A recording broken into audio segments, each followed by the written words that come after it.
Would you look at that? So shiny. Would you look at that? Just look at it. Welcome back to the channel, guys. Got my neighbor's 850i back. As you can tell, it's been through paint and body.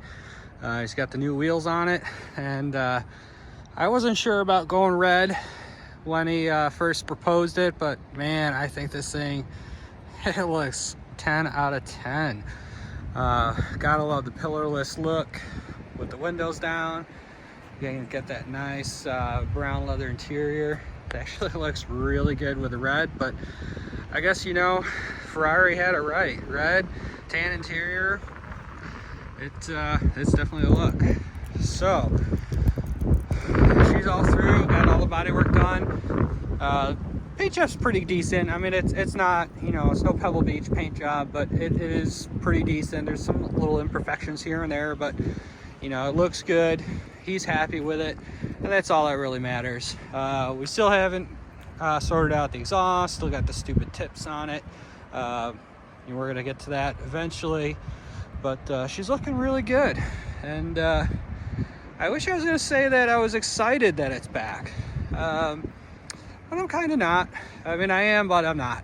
So it's now developed some other issues.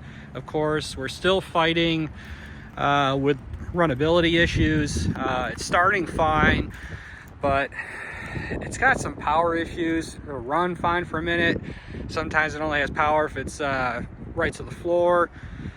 You know, first half throttle is usually totally gutless, non-responsive, and I don't get what that is. The only code that we've got is for the O2 sensors, and they're replaced, they're new, so I don't understand why that keeps setting off. I did scan with IMPA, and I'll actually throw the car on IMPA when we get back to the house and show you what I'm seeing. But basically, we got two banks, left and right bank, and the MAF on this side, which feeds the left bank, is reporting off the scale, and I think that's the issue. We did try putting two aftermarket MAFs on. It really didn't change anything. That's slightly better, but not much. It's still reading way off the scale. I found we had an intake boot that wasn't sitting properly. Fitted that back on to correct the vacuum leak. Still reporting way off the chart. We also smoke tested the system with my Ventus smoke machine. No leaks. So I'm really kind of lost. I don't know if it's a wiring issue. I do know that MAF, the little locking connector, isn't present. So maybe it's just not getting a real good connection, and it's freaking out. I don't know. I got to dig into it further, see what's going on with it. The other issue is actually kind of catastrophic. So if you remember from the first video, this thing had what I call a little transmission flare. So if you came to a stop, reapplied throttle to go, it would rev up a couple hundred RPM and then re-engage. And then once moving, it was fine.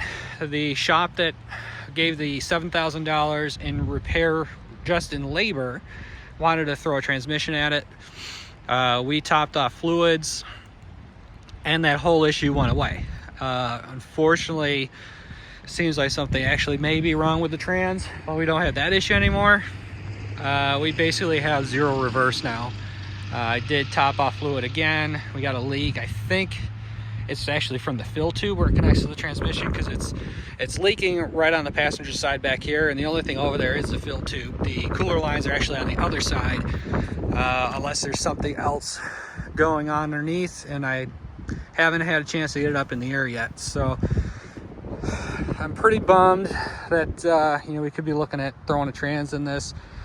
We do have one, but it's just not something that I'm looking forward to doing in the driveway. Thankfully, the weather's turned around since December when you guys last saw this. You know, it's getting 60 to 70 most days, so that's not really an issue.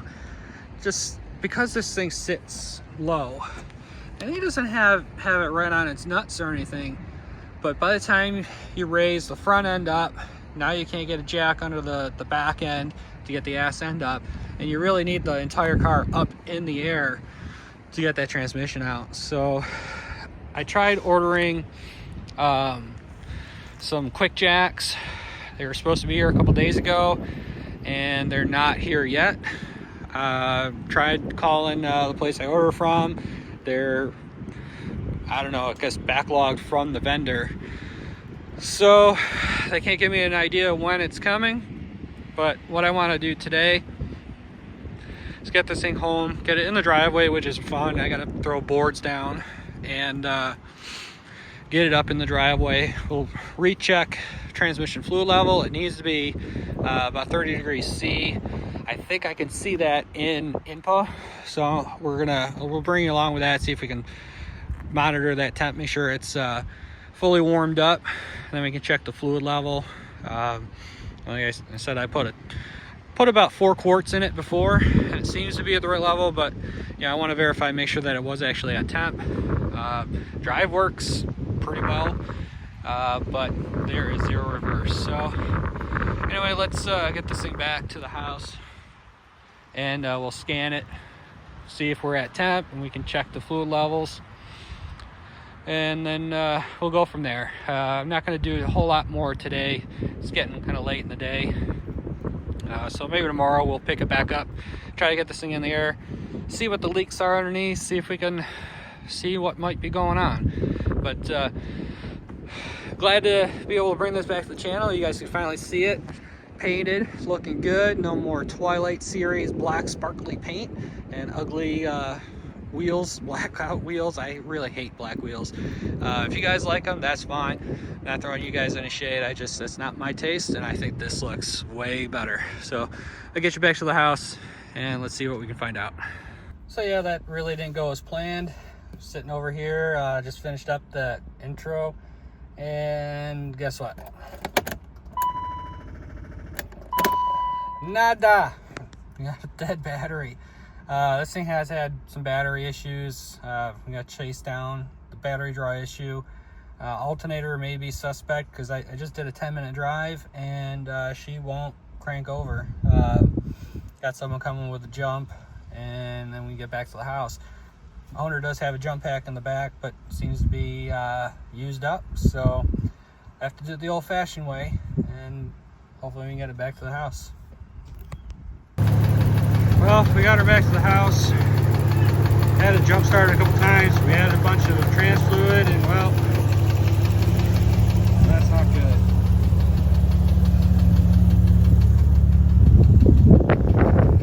Get you around to this side. Something ass end of the trans is leaking.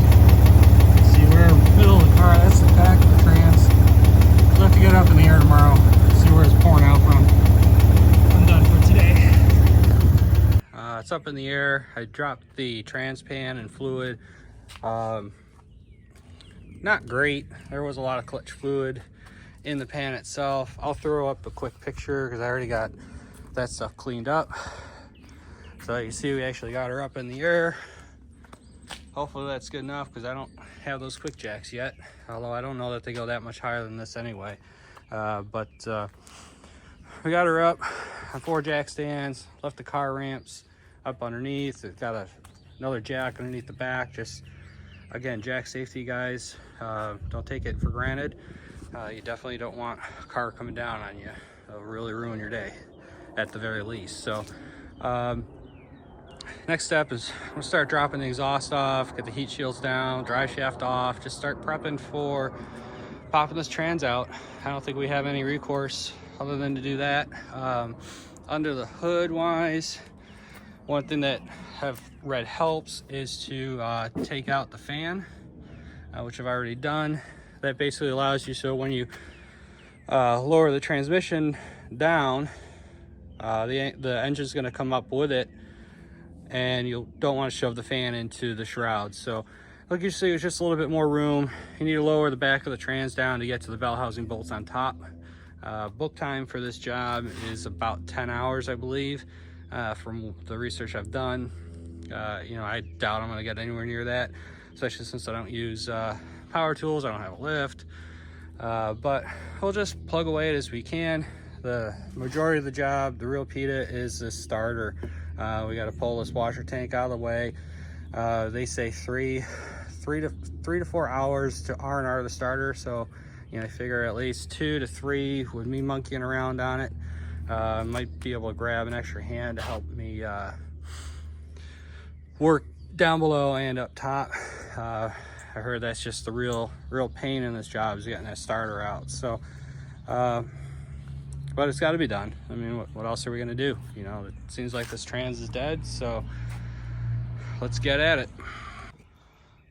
Well guys, I'm throwing the towel in on this job. Got it up in the air as much as I could, started dropping the exhaust. I can't get any of the nuts loose from the downpipe to the headers loose. One broke, one someone already broke and drilled out.